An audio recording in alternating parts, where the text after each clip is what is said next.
Et yo les gars, je fais l'intro de cette vidéo au lendemain de la séance que vous allez voir. Séance importante car c'était une petite séance test. Nouveau départ, là on est déjà à la moitié de l'été. En tout cas fin juillet pour nous dans les Vosges, c'est la moitié de l'été. La prochaine course Aerox c'est maintenant dans 2 mois. L'objectif du sub 60 en solo pro est toujours là. On va en reparler un petit peu dans cette vidéo aussi, de l'échec de la saison dernière. Et allez, c'est parti, bonne vidéo. Il y a un endroit dans la Bible où on dit qu'on ne peut pas avoir une seconde chance. Tu sais ce que t'as à faire. Fais-le. Fais-le. T'avaleras des éclairés du Giraldolin en mode. Qu'est-ce que t'as dit au petit? Ce qui compte, c'est pas d'être un cogneur. C'est de pouvoir se faire cogner et d'avancer quand même. C'est d'encaisser et de continuer à avancer. Il sera trop tard demain. Il sera trop tard demain. C'est maintenant ou jamais. J'en profite pour vous dire, si jamais vous voulez un suivi personnalisé, que vous voulez passer un cap en termes de préparation dans vos entraînements, vous avez un objectif de chrono, vous voulez réaliser votre première course, que ce soit en duo, en solo, en open, en pro, j'ai de la place en suivi personnalisé, en coaching en ligne. Les places sont très limitées, je me fixe un nombre de coachés à suivre pour que ça puisse rester très qualitatif. C'est pas mon activité principale le coaching en ligne, donc je veux pouvoir rester très qualitatif là-dessus. Si ça vous intéresse, n'hésitez pas à m'envoyer un message. Je suis actif principalement sur les réseaux, notamment Instagram, Facebook. Petit échauffement en extérieur avant de commencer la grosse séance du jour. Le petit test moitié d'Aerox à 20 minutes, course à pied tranquille. Et après direction le studio pour enchaîner avec un peu d'échauffement spécifique, toucher un peu les stations, quelques accélérations en course. Et après on est parti, on va essayer de donner le max avec ce qu'on a aujourd'hui. Là le format du test c'est une moitié de course jusqu'aux burpees qu'on remplace par les wall balls. Remplacer les burpees par les wall balls, ça permet quand même de terminer sur le ressenti de l'effort de la course. On est revenu au studio, je suis bien échauffé, on a transpiré un petit peu et je vais vous montrer le petit test. Donc le voici, c'est cette partie là du tableau. Donc moitié d'Aerox avec donc 4 runs d'1 kilomètre et on fait les stations jusqu'au pool et avec les wall balls, du coup la place des burpees dans l'ordre. Donc voilà, l'idée ça va être de prendre un peu les datas de chaque station, de chaque 1000 mètres. Je vais faire le run ici sur ce tapis là. Alors il y a un petit calibrage à faire parce que les 1 km là-dessus sur le compteur, il y a un petit peu du mal, j'ai l'impression qu'il a un petit peu de retard. Et en ayant calibré en courant à 12 km/h sur 5 minutes, donc théoriquement 5 minutes au kilomètre, j'ai arrivé à 800 mètres. Donc là l'idée ça sera de faire des 800 mètres là-dessus pour faire l'équivalent de 1 km réel et de prendre voilà, les temps de passage sur chaque. Et ça me fera un bon repère pour la suite. Donc pourquoi se programmer un test pareil ? Déjà, dans un premier temps, si vous n'êtes pas forcément habitué à la sensation de course de l'Aerox, si vous n'en avez jamais fait, ou alors si vous en avez déjà fait, mais peut-être 1 ou 2 courses, et que par exemple vous changez de catégorie, que vous l'avez fait en duo, que vous voulez passer en pro, ou que vous l'avez déjà fait en open et que vous voulez passer en pro, eh bien ça permet de se tester, voir un petit peu le ressenti avec les charges, l'enchaînement en course-exercice, et ça va notamment vous permettre d'y déceler certains points forts, certains points faibles. Même si on ne fait pas tous les exercices de la course, ça va vous permettre de voir si vous avez bien jaugé votre objectif d'allure en course à pied, si vous ne prenez pas de mur sur les sleds, si vous arrivez à être assez fluide, si votre pace ciblé sur les ergos, donc notamment ici sur le ski erg, est bon, vous n'êtes pas allé trop vite. Et tout ça, ça va vous permettre d'avoir une base d'évolution pour la suite, en prenant un petit peu tous vos temps de passage et le temps global réalisé sur ce WOD, pour soit pourquoi pas le refaire d'ici quelques mois ou à la fin de votre cycle, ou alors simplement s'en servir voilà, pour avoir les sensations de la course. On verra l'état dans lequel je serai d'ici un bon 30-40 minutes, on va dire. Donc concernant mes résultats sur ce petit test, alors je revenais d'une bonne semaine, 10 jours d'entraînement un petit peu compliqué. J'ai dû choper une bonne bactérie qui m'a mis KO quelques jours, des maux de ventre persistants là sur une bonne semaine. Donc cette séance-là, ça tombait à peu près sur les premières séances où je me ressentais de nouveau en forme. Pour moi, l'idée c'était de pas partir trop vite. Je connais de toute façon mes paces sur les ergos, je connais mon pace sur la course à pied. La seule petite inconnue en fonction de la forme du jour, ça va être sur les sleds et on va voir comment ça s'est passé. Donc je commence avec le premier 1000 mètres de course à pied. Donc à savoir que j'ai couru sur le tapis mécanique. J'avais le choix de courir soit sur le tapis mécanique, le tapis électrique ou alors en extérieur. J'ai choisi le tapis mécanique pour plusieurs raisons. Alors j'ai éliminé déjà la course à pied en extérieur parce que pour aller chercher de la haute intensité comme ça et des datas relativement précise, et bien au studio c'est pas forcément évident, il y a une bonne pente de chaque côté de la route pour aller faire le kilomètre. Donc pour le coup, quand on veut faire un test, l'idée c'est quand même d'être le plus proche possible de la logistique et des sensations que vous allez avoir sur votre course officielle. Donc là, avec le dénivelé, j'ai décidé de remplacer la course à pied extérieure sur tapis et ensuite tapis électrique ou tapis mécanique, et ben j'ai décidé de le faire sur mécanique. Au moins ça me permettait de jauger moi-même mon allure, décélérer, accélérer vraiment en fonction de ma forme du moment à l'instant T. Donc j'ai bien fait au final. Les sensations sont assez bonnes pour moi sur le tapis mécanique. Je trouve que la foulée est assez fluide, j'ai pas de douleur sur les chevilles ou les genoux, etc. Et pour des enchaînements de 1000 mètres comme ça va très bien. Donc je me suis calé entre 16 et 17 km/h sur les allures. J'ai tenu ça sur globalement tous mes 1000 mètres. Ensuite vient le ski erg. Donc le ski erg, j'ai mis au total un petit peu plus de 4 minutes. Alors à savoir que les temps que j'ai pris, que j'ai noté sur le tableau et que je dois vous insérer très certainement là dans la vidéo, ça prend en compte toutes les transitions. Donc j'ai bu quelques fois pendant la séance, 2 ou 3 fois, je sais plus. Ça prend en compte le temps de changer d'atelier. Ça prend mine de rien en compte le fait de replacer la caméra qui est sur trépied. Donc bon, à savoir que j'ai aussi ça à prendre en compte dans mes résultats. Ski, donc je me sentais assez bien. J'ai skié sur un pace aux alentours des 1,53, 54 aux 500 mètres. Alors d'habitude sur une course officielle sur la dernière saison, j'étais quand même plus haut.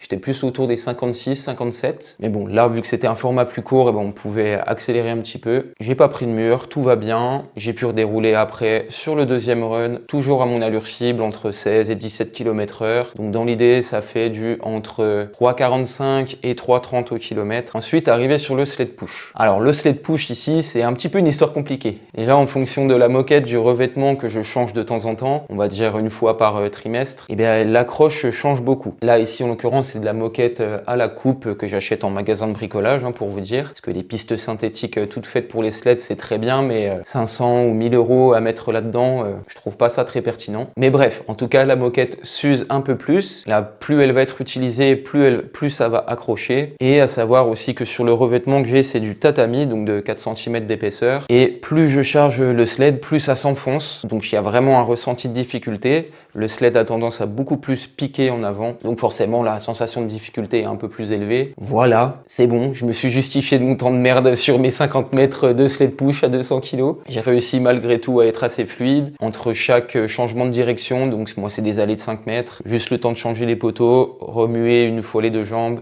et repartir. Ensuite, on part sur le troisième run, maintenu, pareil, entre 16 et 17 km/h, pas trop de soucis. Forcément, un petit peu plus dur, le run après le sled push que les autres. Alors, si vous avez jamais fait de course Aerox, vous avez certainement déjà dû l'entendre dire, mais tant que vous l'avez pas fait, vous pouvez pas avoir les sensations de recourir après avoir poussé un traîneau sur 50 mètres. Vous avez les cuisses qui ont doublé de volume, vous avez l'impression de marcher avec deux énormes béquilles. C'est quand même une sensation assez particulière. En tout cas, l'allure est maintenue et on passe sur les 50 mètres de sled pull. Je suis globalement beaucoup plus à l'aise sur ce mouvement. Proportionnellement, on va dire que j'ai plus de force sur le haut du corps que sur le bas du corps. C'est quelque chose que j'ai plus travaillé dans mon passé sportif avec le street workout, etc. Donc beaucoup de tirage, beaucoup de traction. Donc sur le sled pull, même si on tire pas uniquement avec le haut du corps, heureusement, surtout en charge pro, on cherche vraiment à tendre les bras et à reculer, bien utiliser toute la chaîne postérieure. Le haut du dos est quand même fixé, les omoplates sont resserrées, donc il y a quand même un engagement du dos qui est prononcé, surtout sur la première partie du tirage où on va mettre en tension la corde et tirer en arrière. Je m'en sors pas trop mal au niveau du temps. Quatrième run ensuite, donc ce dernier run là pour ce test, j'ai décidé d'essayer de lâcher un petit peu plus les chevaux, donc j'étais plus autour des 17 km/h. Sur le run d'avant, après le push, j'étais plus autour des 16, forcément avec la relance après la poussée. Quand on sort du pull, si c'est bien géré, normalement on a les cannes qui sont moins congestionnées qu'après le sled push, donc j'ai pu dérouler un petit peu plus et arriver enfin sur les wall balls, donc 100 répétitions à effectuer avec la balle de 9 kg, évidemment pour les charges pro. Pas trop de soucis, je me suis fixé comme objectif, alors déjà de rentrer les 100 répétitions sous les 4 minutes. Non, ça c'est un truc que je vais me fixer comme objectif à chaque prochaine Aerox que je vais faire. Donc l'idée c'était de faire une première grosse série entre 40 et 50 répétitions. J'en ai fait 40 et après j'ai découpé en 3 fois 20 répétitions. À chaque break, je me comptais 5 respirations, donc 5 cycles de respiration. Comptais à chaque fois quand je soufflais. J'essayais de prendre des plus grandes inspirations possibles pour essayer au maximum de faire redescendre le cœur en quelques secondes. Et après, mécaniquement, il faut se forcer, on reprend la balle et on envoie. Attention à être bien précis, même s'il n'y a pas de cible numérique pour l'entraînement, on essaie quand même d'être bien précis et d'être assez strict avec soi-même. Si la balle ne touche pas la cible, on recommence la répétition. Et j'ai bouclé ces wall balls en 3 minutes 51, donc pareil avec un petit peu de temps de transition. Satisfaisant, je finis forcément dans le dur, mais en ayant toujours un petit peu sous le pied. J'étais en tout cas beaucoup moins dans le mal qu'après un Aerox complet, ça c'est certain. Donc peut-être que j'aurais pu accélérer un petit peu plus sur les sleds, peut-être que j'aurais pu accélérer un petit peu plus sur la course. Ça donne 32 minutes 53, on prend, c'est plutôt encourageant pour la suite. Terminé, bien bossé, voilà, plutôt satisfaisant. Un petit conseil pour vous, si jamais vous réalisez ce test, donc c'est une séance très intense. Lendemain de cette séance, évidemment, évitez les intensités, que ça soit musculaire, donc on évite les grosses séances de musculation. On évite les séances de qualité en course à pied, donc on évite les séances où on va courir vite, proportionnellement à votre niveau. Faites une séance au ressenti, un petit footing plus ou moins long, allez courir 30, 40 minutes, un petit peu plus si vous êtes à l'aise, que vous vous sentez bien. On peut faire un petit peu de mouvement de renforcement musculaire, mais léger.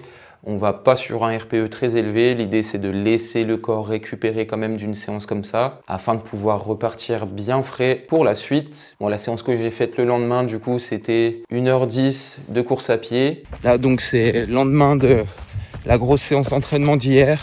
Petit run en trail d'1h, 1h10. Je me sentais assez bien, j'avais les jambes assez légères, j'avais bien récupéré. Donc voilà, j'ai fait quand même une bonne sortie. 20 minutes d'échauffement, course à pied très léger, 40 minutes en dérive, en laissant le corps s'exprimer sans aller trop vite. 10 minutes de cool-down, de retour au calme. Et j'ai pu enchaîner sur un petit EMOM de 20 minutes avec un mouvement de renforcement musculaire pour chaque groupe. Donc j'ai fait des tractions, j'ai fait des pompes, un peu de mouvement abdos avec la roulette, ça faisait super longtemps que je n'avais pas fait, et quelques squats lestés avec un sac de sable. RPE maximum sur ce petit bloc de renforcement musculaire, 5, 6, pas plus. Et ça fait une très bonne séance sur un lendemain de cartouche. J'en profite d'être ici en face de vous, de pouvoir parler tranquillement pour remettre un petit peu en contexte sur mon échec de la saison dernière. Donc je voulais concrètement passer sous la barre des 60 minutes en solo pro. J'ai pas réussi. J'étais quand même relativement loin, mine de rien. J'étais à 1 minute sur mon meilleur temps, donc 1h01.00 au dernier Aerox de Paris Grand Palais. Au championnat du monde, course peut-être un petit peu moins bien gérée, 1h01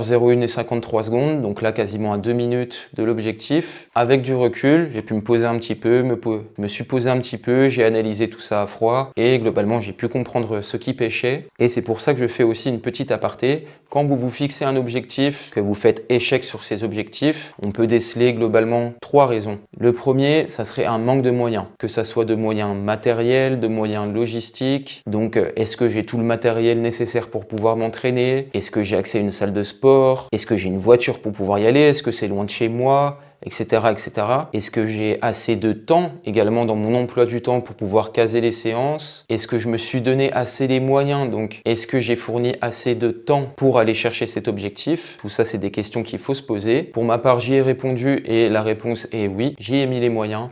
En termes de temps, je m'entraînais entre 10-12 heures par semaine. J'estime que c'est suffisant. En termes de logistique et de matériel, j'ai la salle de sport chez moi à domicile. Aucune excuse là-dessus. Donc, on passe à la deuxième solution. On a les moyens, mais on manque de mise en œuvre de ces moyens. Donc là, ça va passer plus par l'aspect psychologique, de détermination, de motivation. C'est bien beau d'avoir tout ça à la maison, mais est-ce qu'on a mis tout ça en œuvre et est-ce qu'on a pu utiliser pleinement tous ces moyens? Est-ce qu'on a été assez motivé pour faire ces séances? Est-ce qu'on a été surtout assez discipliné pour se tenir à son programme et avoir suivi ces séances? La réponse est oui. Quand je me suis fixé quelque chose à faire, je le fais. Les séances que j'ai pas faites ou que j'ai décalées depuis toute cette année de préparation, franchement, ça se compte sur les doigts d'une main. Là, c'est un petit peu le moment où il faut être honnête avec soi-même. Mais en tout cas, là, moi, je le suis. C'est pas à cause de ça non plus que j'ai fait mon échec. Troisième possibilité, ça va être une erreur d'alignement, on va dire, d'objectif par rapport à ses capacités. Est-ce que j'ai pas vu l'objectif un petit peu trop loin par rapport à mes capacités actuelles? Est-ce que je l'ai pas visé un petit peu trop court en termes de temps par rapport à ce que j'aurais pu faire? Là, par exemple, donc je me suis fixé l'objectif des sub 60 pour la fin de saison 2026, donc juin. Est-ce que c'était pas trop gourmand? Est-ce que j'aurais eu besoin de plus de temps? Et bien là, pour le coup, je pense que oui.